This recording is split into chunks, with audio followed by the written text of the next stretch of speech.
Hello guys, this is a lecture sports class 10 of CBSE board and also UP board। तो इसमें हम chapter पढ़ रहे थे कि इसका वीडियो का पार्ट 1 हम पहले कर चुके थे, पार्ट 2 स्टार्ट किया हमने। पार्ट 2 वीडियो में हम पढ़ेंगे टाइप्स ऑफ केमिकल रिएक्शन। तो टाइप्स ऑफ केमिकल रिएक्शंस में सबसे पहले रिएक्शंस हम पढ़ेंगे combination reaction. Combination reaction,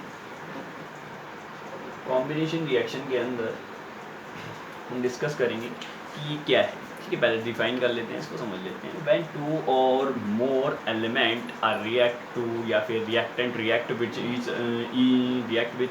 each other and forms a new product, one product, यानी कि जब दो या दो से ज़्यादा रिएक्टेंट रिएक्ट करेंगे तो सिर्फ और सिर्फ एक ही प्रोडक्ट मिलेगा। तो इस तरीके की रिएक्शंस को हम बोलते हैं कॉम्बिनेशन रिएक्शंस। ठीक है, तो लिखते हैं in which reaction,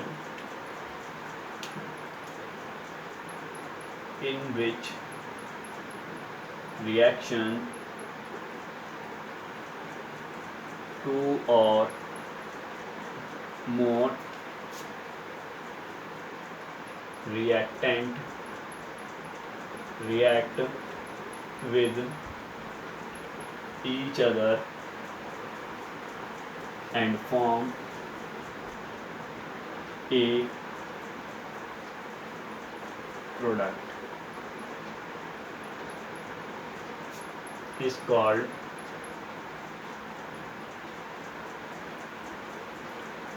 combination reaction। साफ साफ हमने लिख दिया है कि जिस रिएक्शन, इन विच रिएक्शन, जिस रिएक्शन के अंदर दो या दो से ज़्यादा रिएक्टेंट रिएक्ट करेंगे विद ईच अदर, एक दूसरे के साथ में, एंड फॉर्म आ, यानी कि एक प्रोडक्ट बनाएंगे, that is called combination reaction. इसका एग्जांपल पढ़ते हैं। Calcium oxide react with water to form calcium hydroxide. तो देखिएगा कैल्शियम ऑक्साइड के साथ, कैल्शियम ऑक्साइड जब रिएक्ट करता है वाटर के साथ में, बनाता है क्या, कैल्शियम हाइड्रोक्साइड। तो ये हमारे पास में एक रिएक्शन लिख दी हमने। रिएक्शन का हम इक्वेशन लिखते हैं। इक्वेशन हमने बताया था कि symbolic representations of the reactions. तो रिएक्शंस का सिंबॉलिक रिप्रेजेंटेशन को इक्वेशन बोलते हैं। तो कैल्शियम ऑक्साइड का क्या फॉर्मूला होता है जो हमने 9th क्लास में पढ़ा था, CaO। ठीक है, तो CaO जो है वो सॉलिड फॉर्म में है और जो रिएक्ट करवा रहे हैं हम वो वाटर से, दैट इज़ लिक्विड फॉर्म में है। और दोनों रिएक्ट करके क्या बनाते हैं, कैल्शियम हाइड्रोक्साइड, यानी कि CaOH का होल ट्वाइस, प्लस निकलती है इसमें से हीट। देखिएगा यहाँ पर इन दोनों में ही थोड़ा डिफरेंस है। ये क्या है और ये क्या है। इनका अगर हम जनरल लाइफ में यूज़ बताएं तो आपको खुद याद भी होगा और समझ में भी आएगा। जैसे कि CaO है तो इसको बोलते हैं क्विक लाइन, क्विक लाइन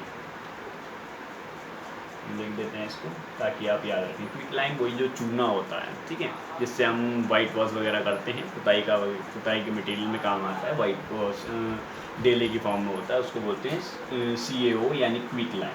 ठीक है, वाटर से रिएक्ट कर रहा है, हमने लिख दिया है यहाँ पर। ये एक्वस फॉर्म में मिलेगा हमें, यानी कि लिक्विड की वाटरिंग फॉर्म में। तो ये तो हमारे पास नहीं, इसका तो कोई मतलब नहीं। ये है स्लैग्ड लाइन, स्लैग्ड लाइन, बुझा हुआ चूना। ये बिना बुझा चूना है, ये बुझा हुआ चूना है। अगर हिंदी में बात करें तो इंग्लिश में बोलते हैं इसको क्विक लाइन और इसको स्लैग्ड लाइन, यानी कि पानी से रिएक्ट करने के बाद में जो कैल्शियम हाइड्रोक्साइड बनेगा दैट इज स्लैग्ड लाइन। ठीक है, तो यहाँ पर एक नोट्स हम डाल लेते हैं और उस नोट्स में हम पढ़ेंगे क्या कि स्लैग्ड लाइन यूज़ क्या है। तो हम लिख लेते हैं यहाँ पर note, slagged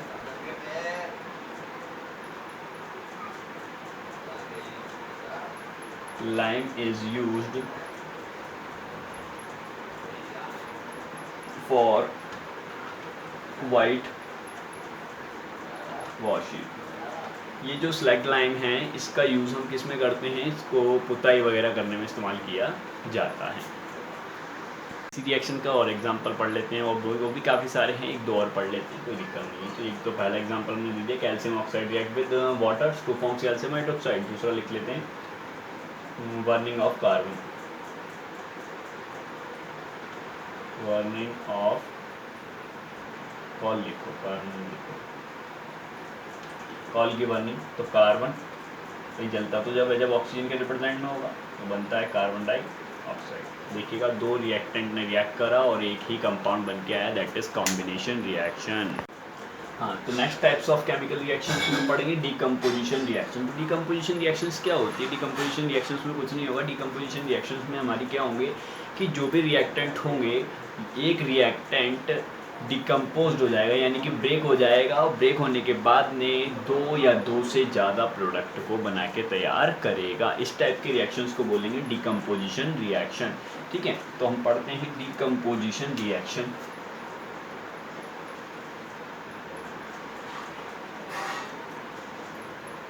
in which reaction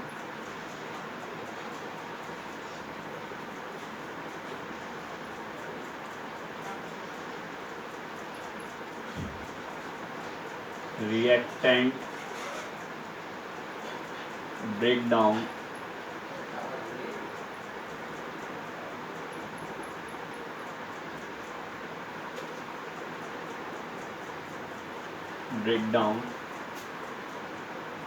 into two or more product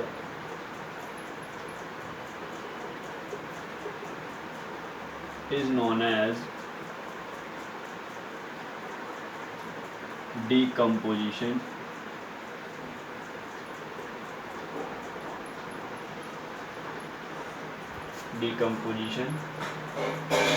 reaction.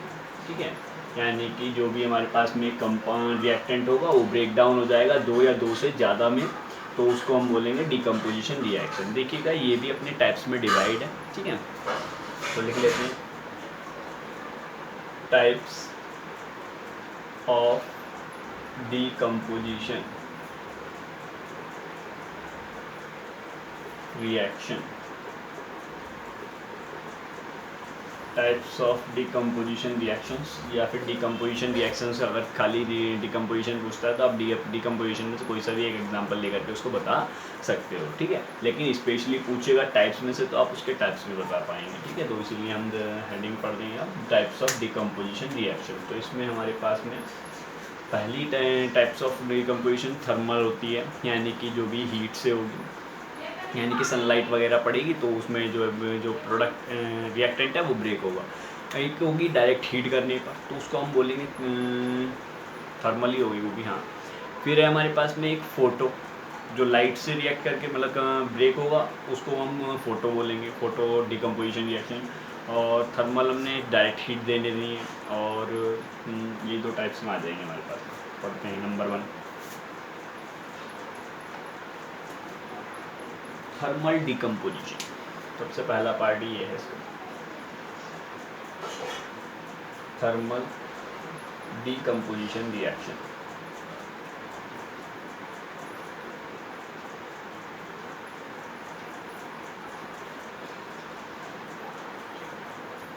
Thermal decomposition reaction. तो थर्मल डिकम्पोजिशन रिएक्शंस में क्या होगा, यानी कि जो रिएक्टेंट था हमारे पास में यहाँ पर, ये जो रिएक्टेंट था, ये रिएक्टेंट ब्रेक होगा लेकिन हीट देने पर। ठीक है, तो इसका हम लिखें इसकी डेफिनेशन में, चलो इसकी डेफिनेशन में लिख लेते हैं। जैसे एग्जांपल पढ़ते हैं। ठीक है, थर्मल डिकम्पोजिशन रिएक्शन। ठीक है, थर्मल डिकम्पोजिशन रिएक्शंस में हम एग्जांपल लेते हैं इसमें, व्हेन, यहाँ पे लिख देते हैं, ऑन हीटिंग कैल्शियम कार्बोनेट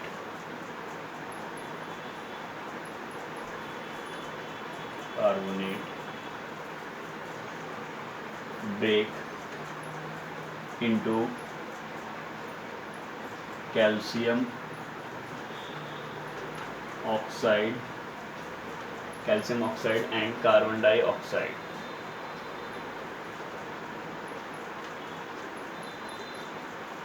ठीक है, देखिएगा जब हम कैल्शियम कार्बोनेट को हीट करेंगे तो ये कैल्शियम ऑक्साइड बनाएगा और कार्बन डाइऑक्साइड बनाएगा। तो हमारे पास में कैल्शियम कार्बोनेट का फॉर्मूला हम पढ़ चुके हैं, CaCO3 का होल ट्वाइस। और हमें डायरेक्टली इसको क्या करना है, heating.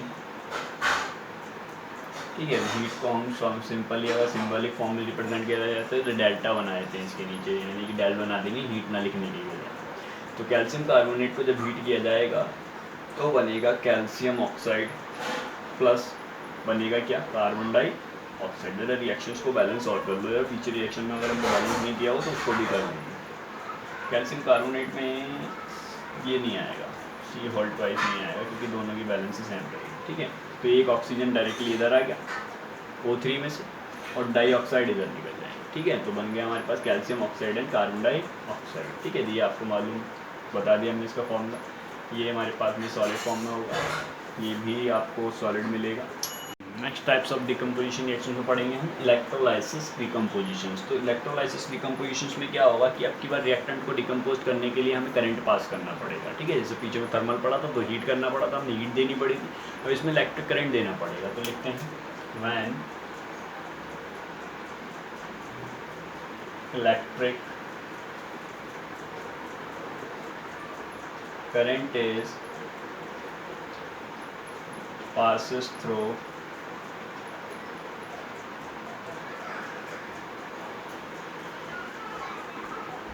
the water, it decomposed into oxygen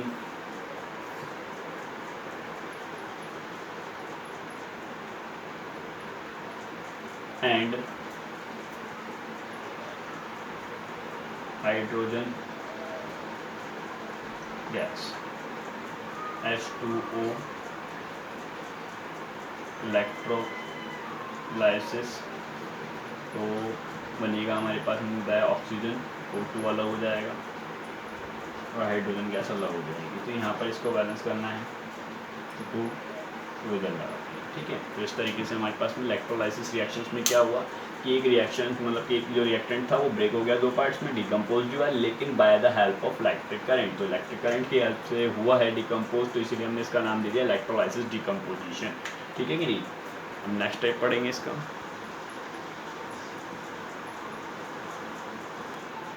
इसी प्रकार इसका एक और एग्जांपल पढ़ लेंगे इलेक्ट्रोलाइसिस डिकम्पोजिशन में। सोडियम क्लोराइड को अगर इलेक्ट्रोलाइसिस किया जाएगा तो सोडियम आयन अलग हो जाएंगे, क्लोरीन आयन अलग हो जाएंगे, यानी कि Na+ और Cl- अलग अलग डिकम्पोज हो जाते हैं। तो नेक्स्ट टाइप्स में हमारे पास में डिकम्पोजिशन है फोटोकेमिकल डिकम्पोजिशन। फोटोकेमिकल डिकम्पोजिशन में क्या होगा, यहाँ पर लाइट इंसिडेंट करनी पड़ेगी। तो लाइट यानी कि यहाँ पर जो डिकम्पोज होने का मीडियम होगा वो लाइट होगी। तो लाइट, इलेक्ट्रिक करंट अलग था, लाइट अलग है, जैसे सनलाइट वगैरह। ठीक है, तो इसमें एग्जांपल लेंगे when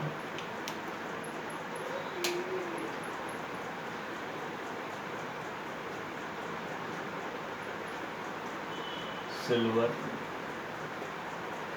chloride is exposed light, it decompose into silver and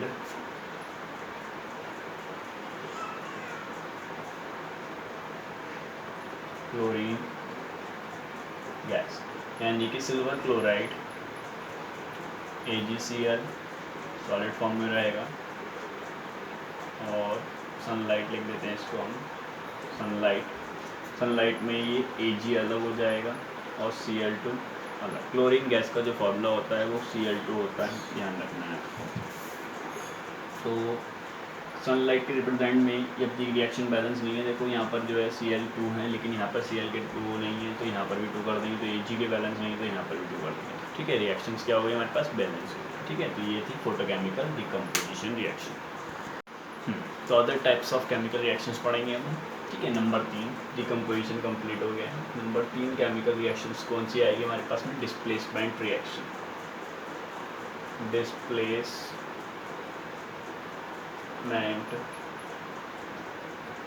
reaction. अब देखिएगा डिस्प्लेसमेंट रिएक्शंस क्या होंगी। डिस्प्लेसमेंट रिएक्शंस क्या होंगी, देखिएगा हमारे पास में रिएक्टेंट होंगे। अब रिएक्टेंट क्या करेंगे, एक मतलब कि रिएक्टेंट जो हैं वो एक दूसरे के जो भी कंपाउंड बने हुए हैं उन कंपाउंड में से एक दूसरे को डिस्प्लेस करेंगे। यानी कि सोडियम सल्फेट है, ठीक है, सोडियम सल्फेट है और एक आयरन सल्फेट है, तो sodium is the more reactive than the iron. तो आयरन के सल्फेट में से कौन सा, जो भी सोडियम है वो डिस्प्लेस कर देगा आयरन को और बना लेगा अपना सॉल्यूशन, ठीक है। जैसे कि कार्बोनेट का कंपाउंड है, कोई अभी एक एग्जांपल लेंगे उसके थ्रू हम इसको समझ लेंगे, ठीक है। और एक रिएक्टिविटी सीरीज पढ़ाएंगे हम, रिएक्टिविटी सीरीज के अंदर आपको पता चलेगा कौन कितना रिएक्टिव है, तो रिएक्टिविटी सीरीज के अंदर थोड़ा ज़्यादा इससे ज़्यादा क्लियर हो जाएगा, ठीक है। तो डिस्प्लेसमेंट रिएक्शंस में हम पढ़ रहे हैं कि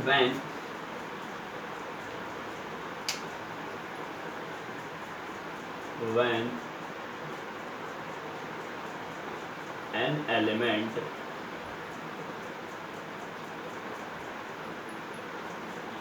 is displaced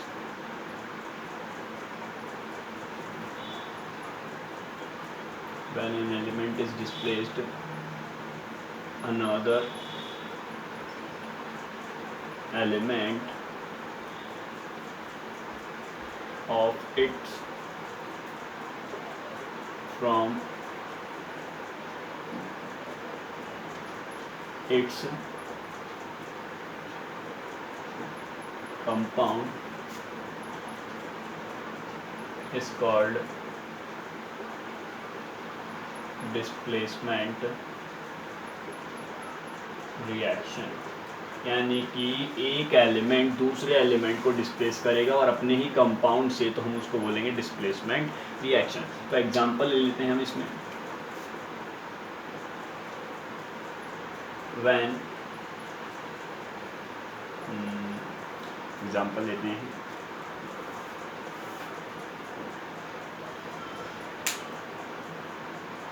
zinc react with when zinc react with iron sulfate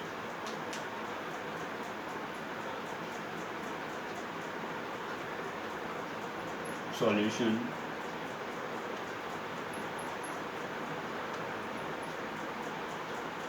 then zinc displace